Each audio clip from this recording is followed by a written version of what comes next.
Les 18 concurrents du Grand Prix de l'ACF prennent le départ à Reims en présence d'une foule énorme. Lancés à 200 km à l'heure, ils vont avoir à couvrir 64 fois le tour du circuit de Gueux pour atteindre le 500e kilomètre. Premier souvenir, c'est le tunnel. Et donc, dans ce tunnel-là, passaient toutes les voitures. Ça se croisait, ça faisait un bruit phénoménal. Mais particulièrement les odeurs. Les odeurs, je les ai encore quand je vais sur le circuit aujourd'hui. Alors vraiment, c'était des personnes assez aisées sûrement, en tout cas, qui venaient profiter d'un bon repas, bien assis, bien placés, pour profiter de la dernière grande ligne droite avant le virage et en tout cas la dernière ligne avant la ligne d'arrivée. Musso avait des gros problèmes financiers. Il était un petit peu suivi par la mafia et il devait rembourser tout ça. Et il voulait à tout prix remporter ce Grand Prix. Donc il avait demandé conseil à Fangio. Comment il prenait le carrefour du Calvaire. Est-ce qu'il a suivi les indications ou pas? C'est-à-dire qu'arrivé à ce virage, il a quitté la route, il a fait des tonneaux, il a été éjecté et il a été tué sur le coup. Il faut savoir que c'est le seul circuit ancien européen avec des installations d'époque. Je dis bien le seul, l'unique. Bonjour à tous, vous l'aurez compris, aujourd'hui c'est un retour dans le passé que je vous propose. À l'aube de son centenaire, le circuit rémois a été témoin du premier âge d'or du sport auto et moto. Un tracé ultra rapide sur les départementales de la Marne qui a vu s'affronter les plus grandes légendes de nos disciplines favorites. De Fangio à Jim Clark en auto ou encore Jeff Duke en moto, ils ont tous triomphé en terre champenoise. Grâce à Pierre, l'encyclopédie du circuit, vous découvrirez son organisation et de nombreuses anecdotes. Vous verrez également que depuis les années 2000, le circuit a repris vie petit à petit grâce à l'engagement des bénévoles, des amis du circuit de Gueux, que je tiens à remercier pour leur temps et le partage de photos que vous verrez tout au long de ce documentaire, mais également pour leur passion. Merci à eux et plus particulièrement à Jean-François, Hervé et Pierre. Merci à Maxime Cousin et son équipe qui m'ont accueilli dans l'illustre restaurant du circuit rémois, La Garenne. Pour soutenir la chaîne et mon travail, n'hésitez pas à vous abonner ou encore à me suivre sur Instagram. Tous les liens, y compris ceux de l'association ACG et du restaurant La Garenne, sont dans la description. Bonne vidéo à tous!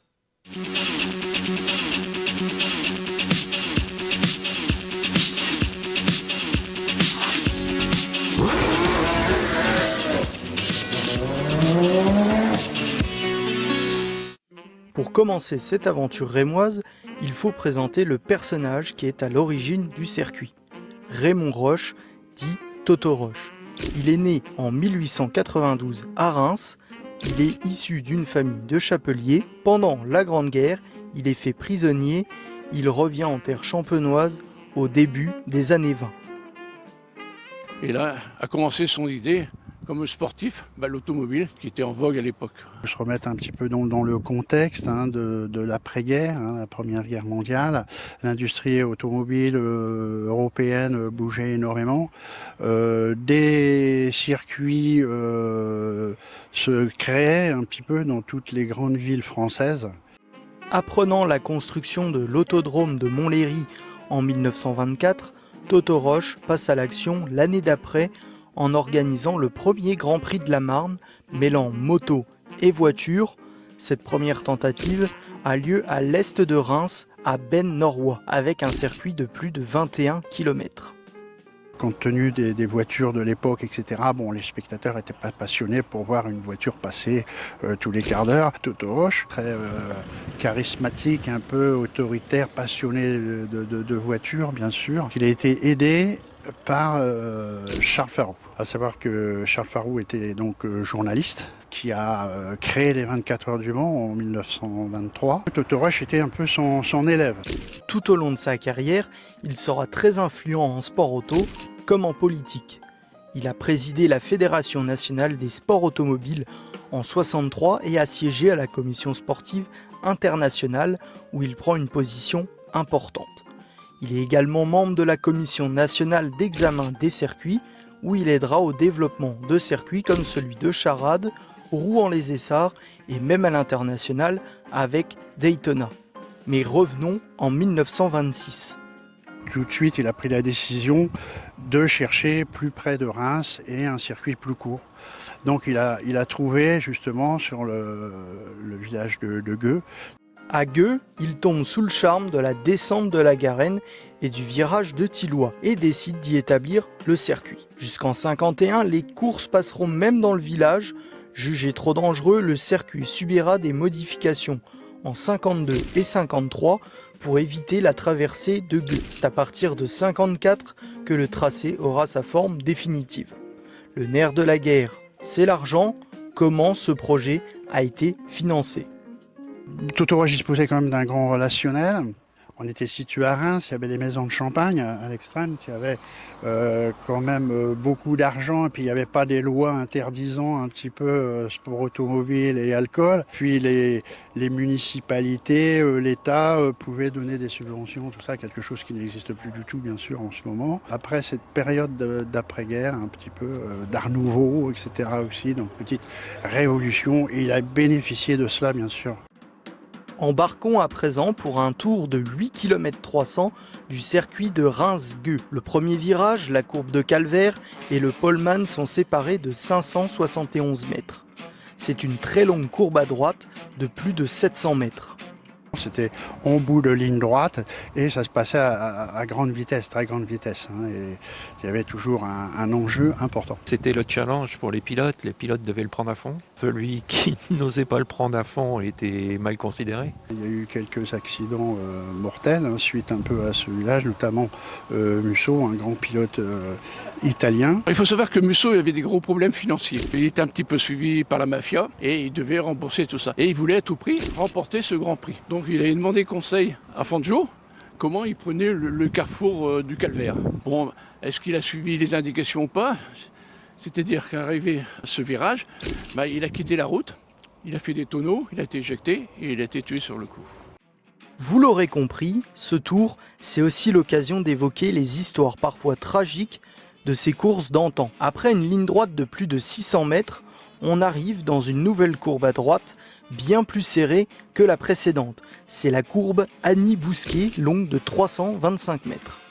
Elle rend hommage à cette pilote tragiquement disparue durant les 12 heures de Reims en 1956. Mais en 1964, durant cette même épreuve, le jeune Jean-Pierre Beltoise aura plus de chance. Après un départ à minuit pétante et les 5 premiers tours sans encombre, le boulonnais glisse et perd le contrôle de sa voiture sur une traînée d'essence. S'ensuit une terrible sortie de piste. Et sa voiture s'est enflammée également. Les commissaires ont été voir, mais ils ne trouvaient que la voiture en feu et ils ont pensé qu'il était en dessous. En poursuivant les recherches, il y a un des commissaires avec une lampe torche l'a retrouvé un peu plus loin. Donc là, il a signalé tout de suite à la direction des courses. La direction des courses a fait venir l'hélicoptère de la gendarmerie pour se poser à côté et de l'amener sur l'hôpital de Reims. Et là, on s'est aperçu qu'il avait un bras bien amoché. On voulait l'amputer, mais son chef mécano est arrivé juste à temps pour dire non, stop, on l'amène sur Paris. Et on l'a amené sur Paris en ambulance. Et là, en se faisant opérer à Paris, il connaissait le chirurgien, donc il a demandé au chirurgien de le bloquer d'une façon qu'il puisse toujours tenir un volant. Et il a continué les courses comme ça. Jean-Pierre remportera la course de F2 en 65 à Reims, puis le Grand Prix de Monaco en F1 en 72. Après cette redoutable courbe à droite, séparée par une ligne droite d'environ 550 mètres, vient le seul virage à gauche du tracé, le virage de la bretelle nord. Incliné à 5 degrés et long de presque 300 mètres, enchaînant avec un premier gros freinage vers l'épingle du Muison.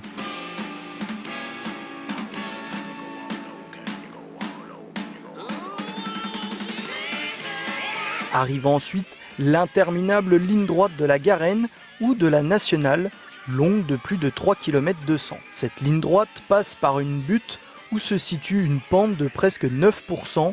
Sur 1 km 200, elle est accompagnée par une descente de 4,5% sur 600 mètres. On dit même que dans la descente de la Nationale, ils arrivaient à 300 km/h. Quand on voit les voitures de l'époque, les pneus, c'est assez surprenant. Bill Whitehouse en fera d'ailleurs les frais durant la course de F2 en 57. Le Britannique, de 49 ans, est victime de l'éclatement de l'un de ses pneus à 500 mètres de l'amorce du dernier virage.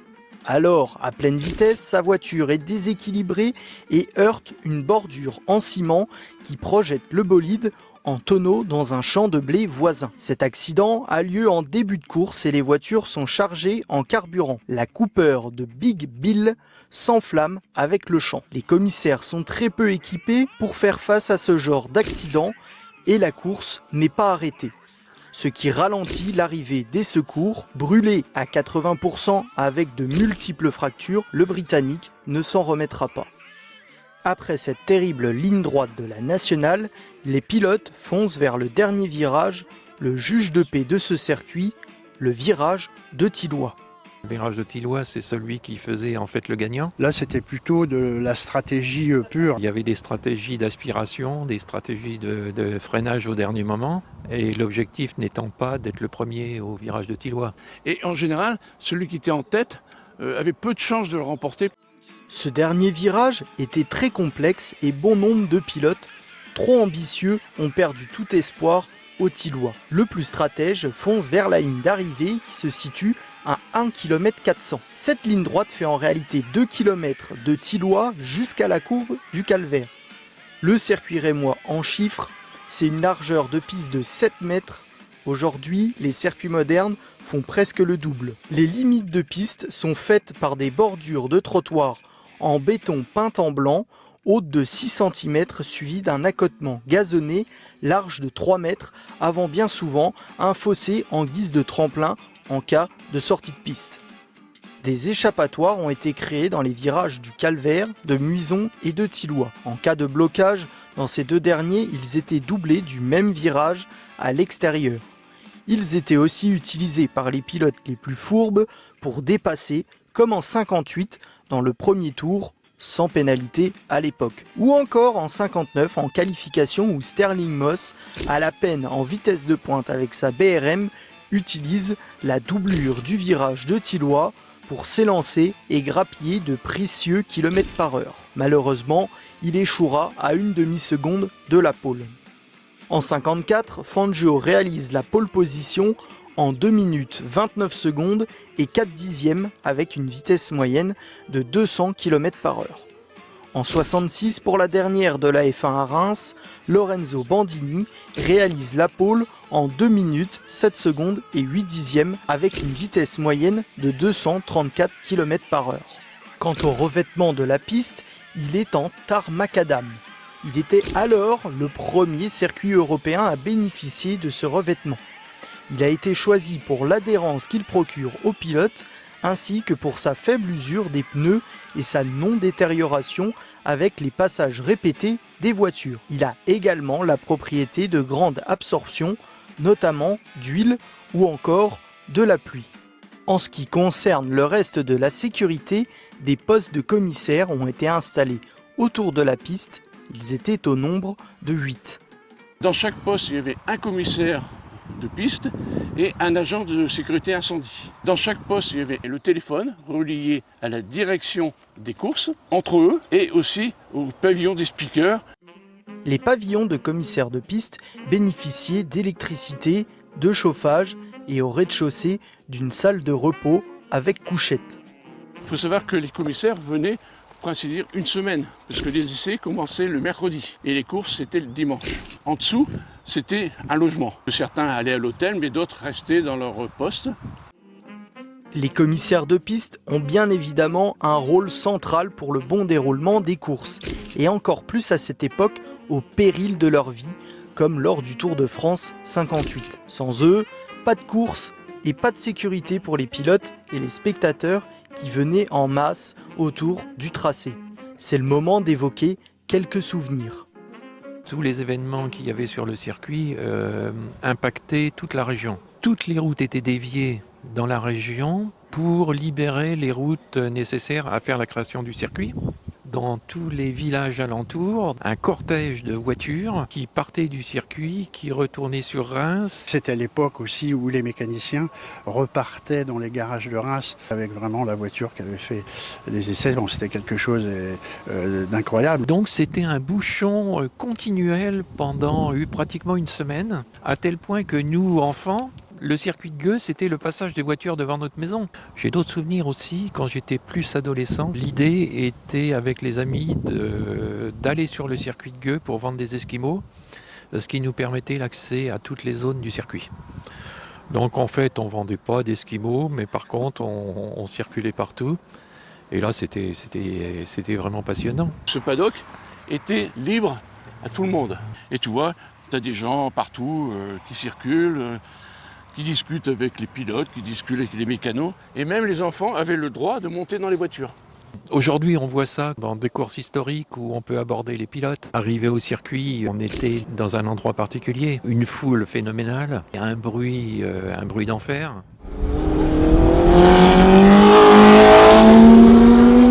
Souvent un climat tropical. Les chaleurs étaient terribles à l'époque. Les odeurs, je les ai encore quand je vais sur le circuit aujourd'hui. Et c'est marrant, mais on a tous été marqués par ce climat-là, cette ambiance-là, qu'on retrouve très très facilement aujourd'hui.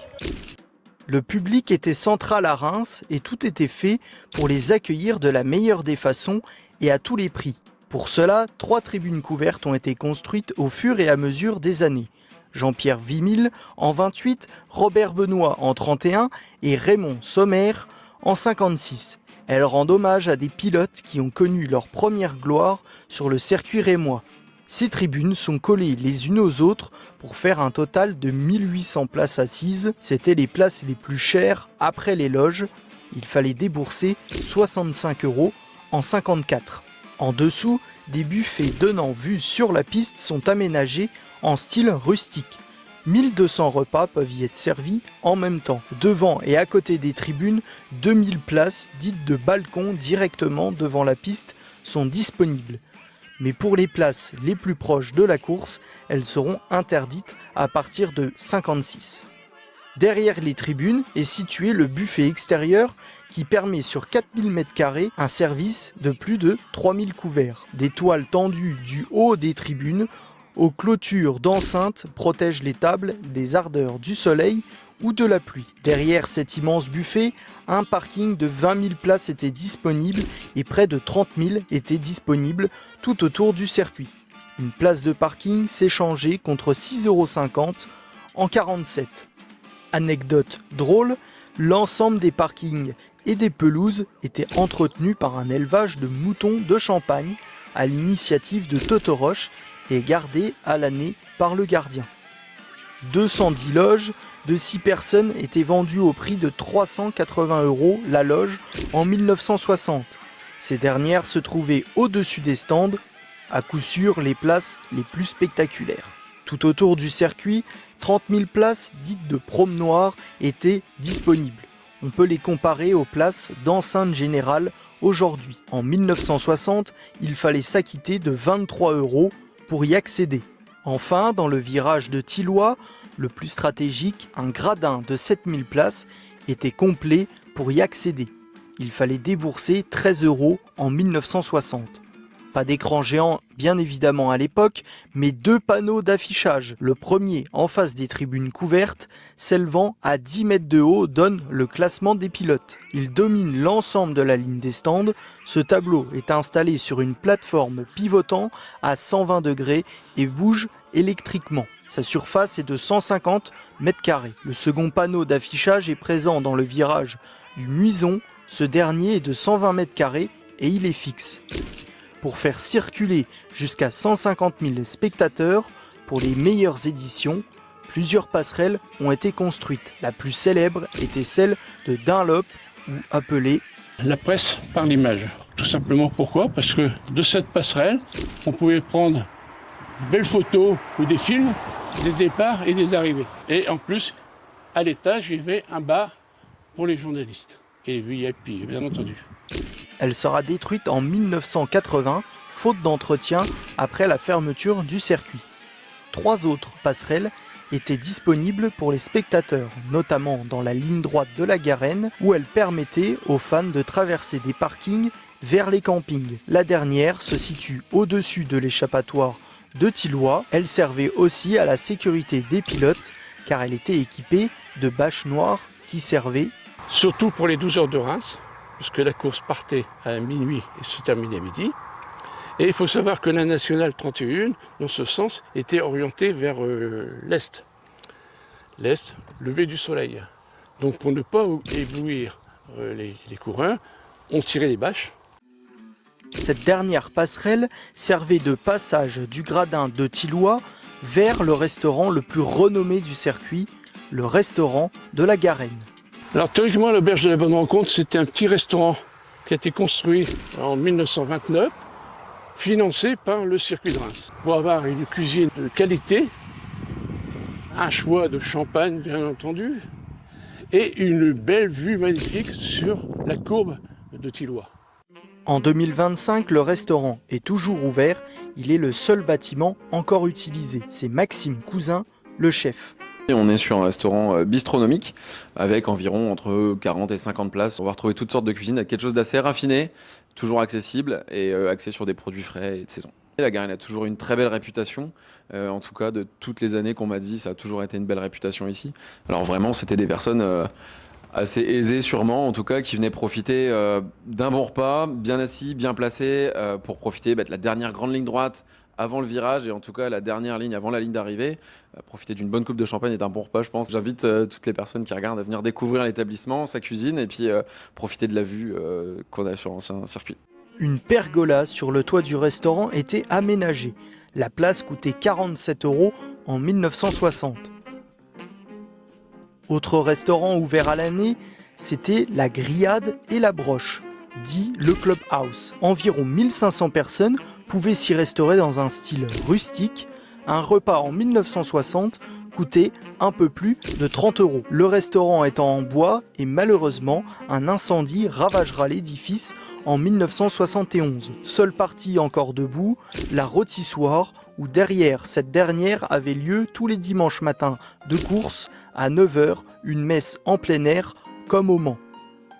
Enfin, le restaurant le plus prisé les jours de course était celui de la Tour, notamment pour sa vue, mais en 1953, cette tour avait une autre utilisation. En bas, c'était le chronométrage avec le premier étage, la direction des courses, la sécurité, incendie, la gendarmerie. Les deuxième et troisième étages étaient réservés à la presse. Quand il y a eu la construction du pavillon Lambert, qu'on verra plus tard, c'est passé pavillon des restaurants. Au rez-de-chaussée, nous avons tout ce qui était cuisine. Et les 3 étages, c'était des restaurants. Après, le repas était transformé en bar. Et en plus, avoir la meilleure vue sur une partie du circuit.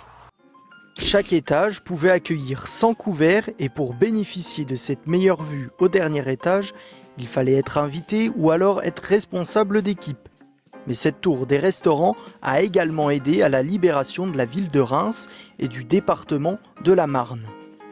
Quand ça a été construit au départ, il y avait un passage souterrain pour piétons, de façon à pouvoir passer du paddock aux tribunes couvertes. Là, on voit la porte, la petite porte là-bas. Donc c'était le passage souterrain. Pendant la Seconde Guerre mondiale, le commandant Pierre Boucher, commandant des FFI, était recherché par la Gestapo. Il s'est réfugié dans ce passage du 22 juillet au 6 août 1944.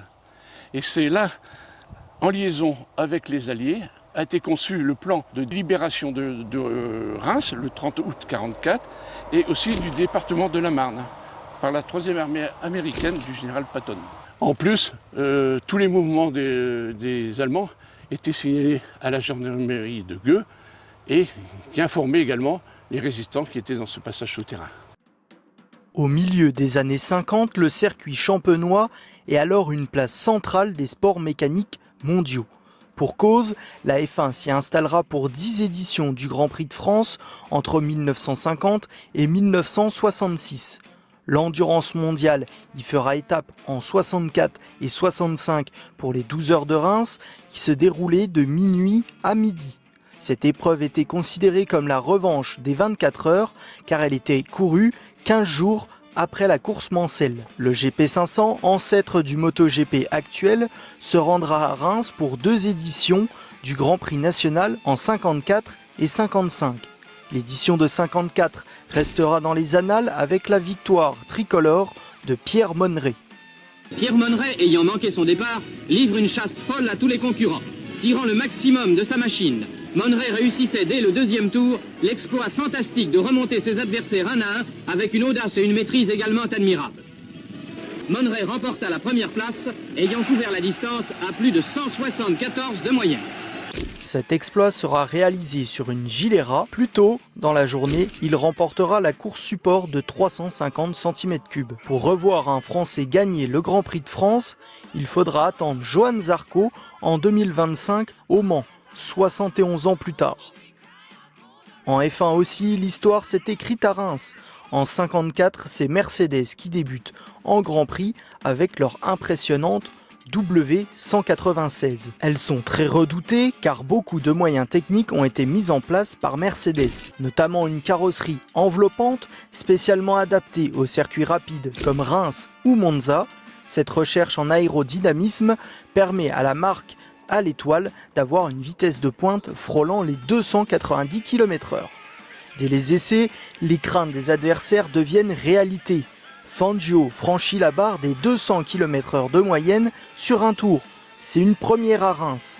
Fangio remporte alors 50 bouteilles de champagne pour cet exploit. Il les donnera à ses mécaniciens puisque l'Argentin ne consommait pas d'alcool. Cette tradition se perpétuera les années suivantes, comme en 58 où Ossorn repartira de Reims avec pas moins de 300 bouteilles de champagne qui étaient alors données au premier pilote à 200 puis 210 km/h de moyenne. Il sera aussi le poleman lors de cette édition.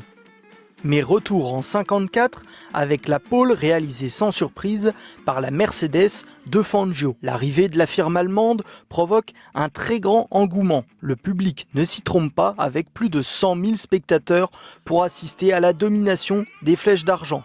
Leur fiabilité, leur vitesse de pointe et leur rythme démentiel verront la victoire de la légende argentine, même pas perturbée par une averse à mi-course. Il parcourra les 506 km en 2h42.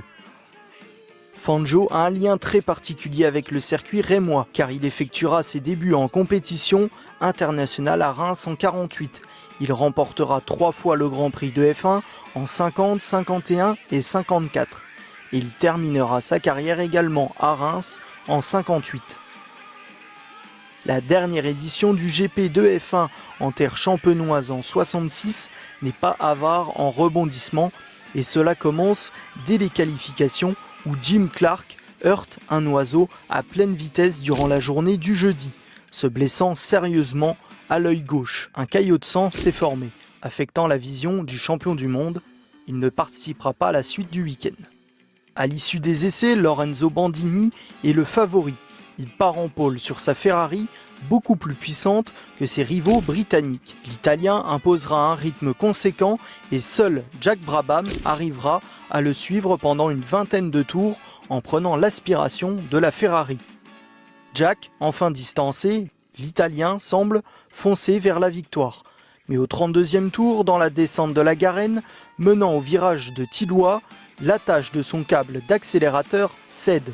Lorenzo Bandini négocie l'épingle sur sa lancée, puis s'arrête sur le bas-côté et descend de sa voiture pour effectuer une réparation de fortune à l'aide d'un fil de fer récupéré sur un ballot de paille. Il pourra ainsi rejoindre son stand quelques minutes plus tard, mais la course est évidemment perdue pour lui. Malgré un jeu d'équipe entre Bandini et Parks, pour tenter de remonter sur l'Australien, c'est bien Jack Brabham qui s'impose après 1h48 et 398 km d'efforts intenses sous une chaleur écrasante. Mais la course qui caractérise le mieux le tracé rémois, c'est l'édition de 1953. Le temps est chaud et ensoleillé en ce dimanche de course. Les 3 Ferrari d'Ascari, Ossorn et Villoresi sont annoncés comme favorites face au Maserati moins fiable de González et Fangio. Avant la course, l'équipe Maserati a pris la décision secrète de faire partir José González avec un réservoir à moitié plein pour adopter d'emblée un rythme très soutenu dans le but de faire casser les Ferrari. Après 20 tours, González est seul en tête avec 20 secondes d'avance sur un groupe composé des 3 Ferrari qui s'échangent la deuxième place depuis le début de la course au jeu des aspirations. Fangio, ayant pris un départ plus précautionneux, passe à l'action et rattrape coup sur coup les 3 monoplaces de Maranello pour se retrouver en tête au 29e tour suite à l'arrêt au stand de son coéquipier pour remettre du carburant. Osorn est alors le seul à suivre le rythme du champion argentin et une très longue bataille s'engage entre les deux pilotes. Ils sont roue dans roue, voire côte à côte dans la ligne droite des stands. À chaque boucle, le même scénario se répète. Fangio a quelques mètres d'avance au passage de Muison, mais la Ferrari du Britannique bénéficie d'un bien meilleur freinage et recolle à la Maserati au freinage de Tilloy. Le public, partagé entre les supporters du champion argentin et ceux du jeune Britannique, se passionne de plus en plus. Le suspense étant à son comble. La lutte atteint son apogée dans le 50e et dernier tour de course au moment d'aborder pour la dernière fois la ligne droite de la Garenne. Fangio a une longueur d'avance, il est cependant handicapé par des garnitures de frein fatiguées et la perte de son premier rapport de boîte. À l'approche de Tilloy, il retarde au maximum son freinage, mais Osorn parvient à freiner encore plus tard. Sortant le premier du virage alors que l'Argentin doit corriger un léger travers qui lui fait perdre le contact. Acclamé par la foule, le jeune pilote Ferrari franchit la ligne d'arrivée 1 seconde devant Fangio, qui manque de se faire déborder au finish par son coéquipier González, bien revenu, qui a bataillé également face à Ascari, 4e à quelques longueurs. Finalement, moins de 5 secondes séparent les 4 premiers de l'épreuve, dont l'intensité lui vaudra le nom de course du siècle par les journalistes de l'époque. Mike Osorn est le premier pilote britannique à gagner en F1 après un combat de 2h44 et 500 km. D'ailleurs, cette année-là marquait l'inauguration de la tribune de presse. Au rez-de-chaussée, nous avons un restaurant pour les spectateurs. Au premier étage, on a un restaurant uniquement pour les gens de la presse. Et 3e étage, par gradin, avec des pupitres. Au milieu de ces gradins, il y avait un endroit où se trouvaient les 18 postes des PTT pour communiquer les résultats sur Paris, dans les différents journaux. Cette tribune de presse pouvait accueillir 140 journalistes avec les places pupitres et 200 autres à l'avant du premier étage avec un gradin supplémentaire. Elle rendait hommage à Paul Burette et Albert Réville qui sont les 2 premiers présidents du circuit de Reims. Les journalistes étaient très bien reçus et avaient, avec le 3e étage de la tour des restaurants, la meilleure vue. Elle commençait à partir de la descente de la Garenne en comptant le virage de Tilloy ainsi que toute la ligne droite des stands jusqu'au-delà de la pincerelle Dunlop. Pour permettre aux journalistes d'être au courant des derniers incidents, se trouvait juste à leur droite le pavillon des speakers, avec leurs illustres commentateurs des années 50 et 60 que sont Yvonne et Georges Fréchard. Georges était également speaker pour les 24 heures du Mans de 1957 à 64. Ils étaient épaulés par leurs homologues anglais, allemands et italiens. Le pavillon était équipé au rez-de-chaussée du nécessaire à vivre, lit, sanitaire. Au premier étage, la salle des speakers comporte des liaisons téléphoniques en direct avec toutes les installations du circuit. Les informations pouvaient être diffusées sur certaines parties ou alors à l'ensemble du circuit. Pour aider les commentateurs, se situait en phase 2 au niveau de la ligne d'arrivée le pavillon de chronométrage, dit le pavillon André Lambert, qui était l'un des membres fondateurs du circuit de Reims. Il dirigeait un cabinet d'assurance, un des plus importants de la région. Son cabinet assurait les pilotes pour la course, car à cette époque, l'assurance se faisait course par course.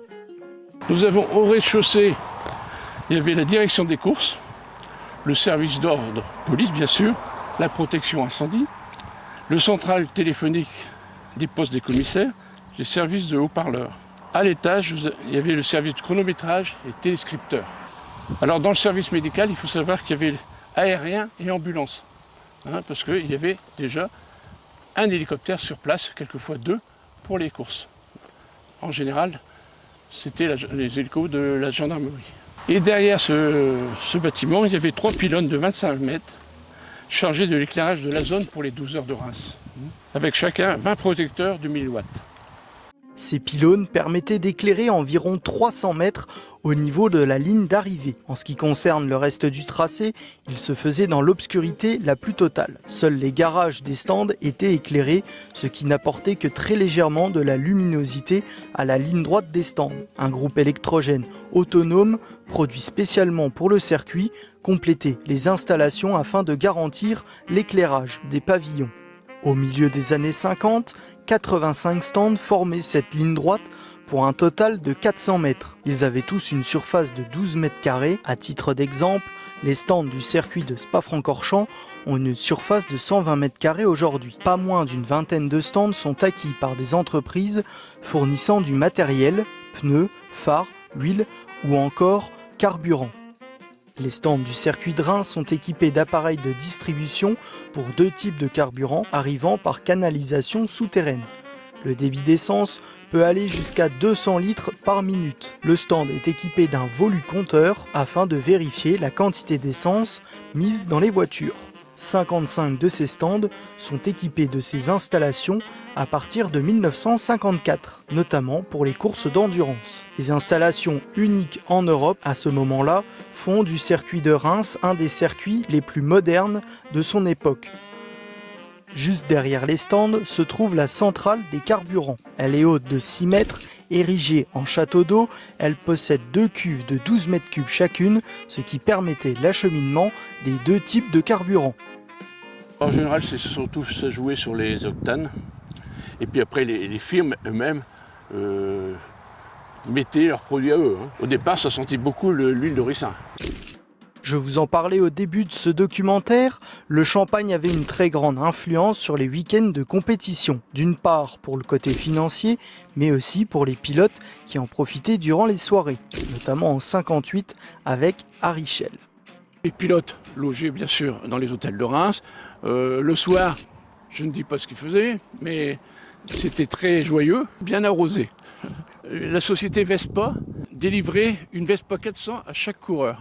Harry Schell, qui avait garé sa Vespa 400 à côté de son hôtel, et il était resté en chambre parce qu'il était occupé. Et les autres sont arrivés, bien sûr, un peu très chargés. Et quand ils ont vu la voiture, ils ont dit « on va l'amener devant sa chambre ».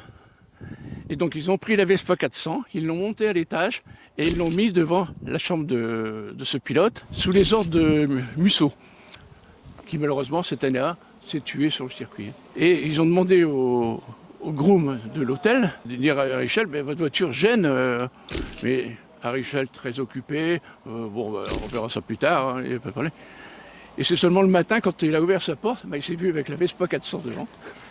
Et là, c'est pas les pilotes qui l'ont descendu, c'est les pompiers de Reims.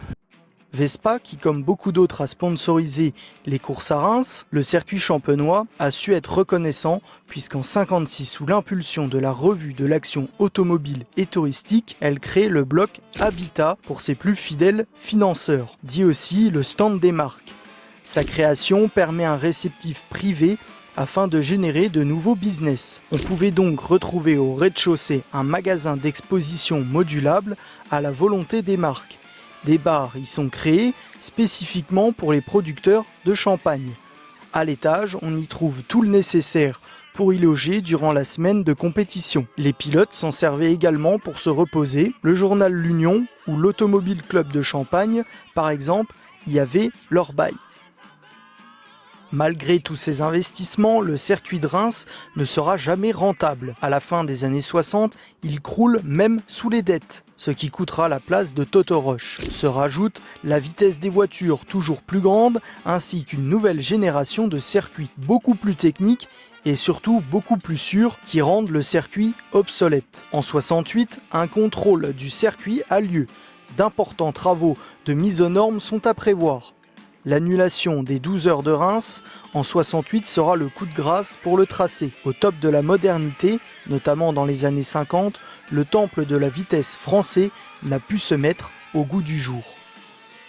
On parlait de chicane sur les grandes lignes droites. Bien sûr, il y avait entre les tribunes et les stands une largeur qui était obsolète, fallait raser les stands, reprendre, copier sur les 24 heures du Mans, de passer de 8 mètres à 20 mètres. Après l'arrêt des compétitions auto, seul le championnat de France moto se rendra à Reims pour 3 dernières courses jusqu'en 72, où l'arrêt sera total, malgré quelques tentatives de nouveaux projets.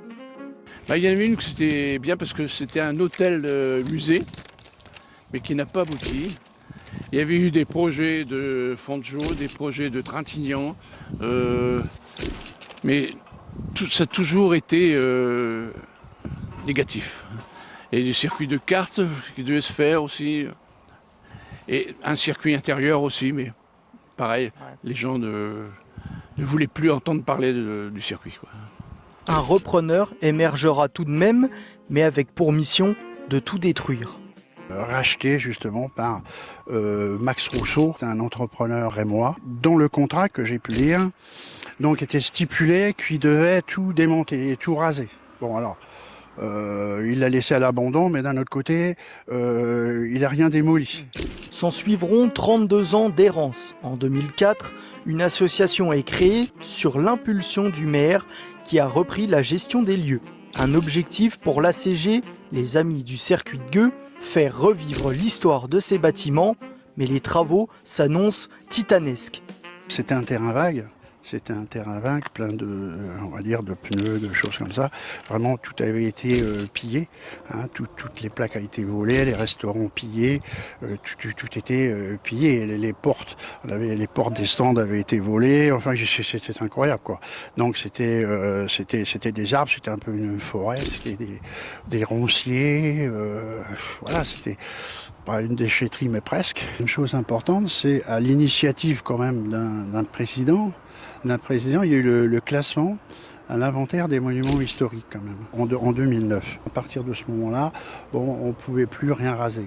Comme vous avez pu le voir tout au long de ce documentaire, les bâtiments rénovés ont conservé leur style d'époque. C'est une des volontés des bénévoles de l'ACG. Restaurer un bâtiment ancien, c'est pas refaire du neuf avec du vieux. Il faut reconstruire, mais reconstruire en laissant un cachet. Les photographes aujourd'hui aiment venir dans des vestiges, dans des endroits qui ont vécu. Il y a toute une stratégie, ne serait-ce que pour les peintures, de façon à garder du neuf avec du vieux et que l'ensemble donne un côté historique.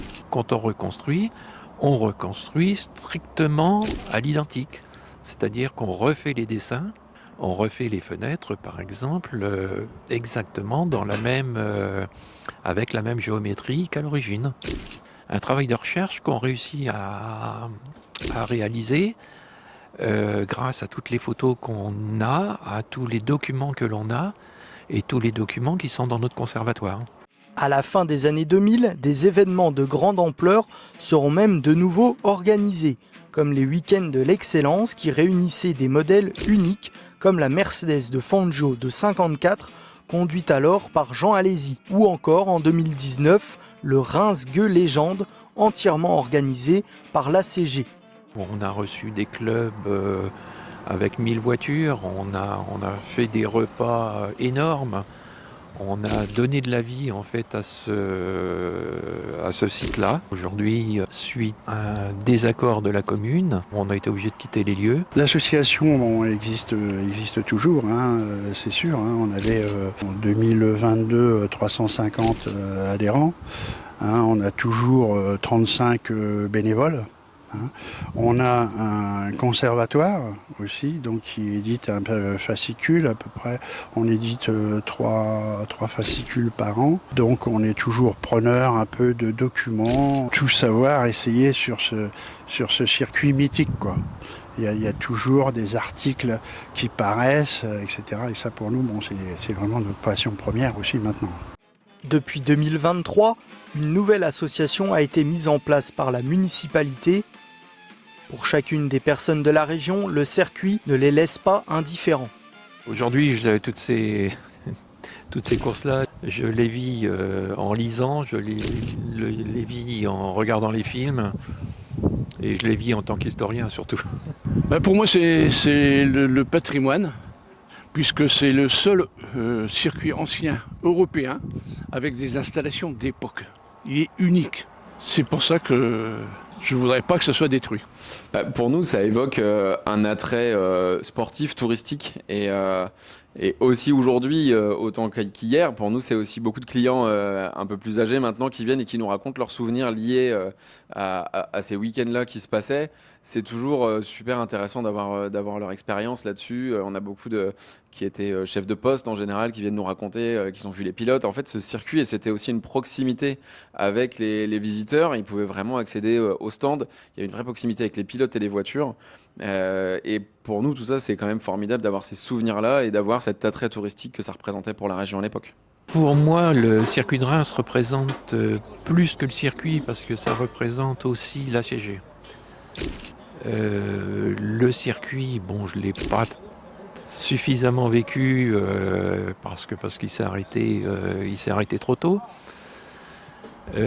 Par contre, la suite avec la CG représente beaucoup de choses pour nous puisque on a une vie d'association. On a aujourd'hui une trentaine de bénévoles actifs avec lesquels on a œuvré pendant des années et des années et avec lesquels on a des liens privilégiés. Le circuit de Reims reste une légende du sport automobile mondial. Par ses installations uniques en Europe dans les années 50, elles font du circuit de Reims un des circuits les plus modernes de son époque. C'est aussi une des raisons pourquoi le circuit est encore dans les mémoires des passionnés. Témoin de courses mythiques et de pilotes d'exception, il incarne le premier âge d'or de la F1. Malgré sa fermeture, il continue de faire vibrer les nombreux passionnés, se donnant rendez-vous le long de la départementale 27. Grâce à l'action des bénévoles, ce patrimoine unique est préservé, rappelant que la mémoire des circuits ne s'efface jamais vraiment.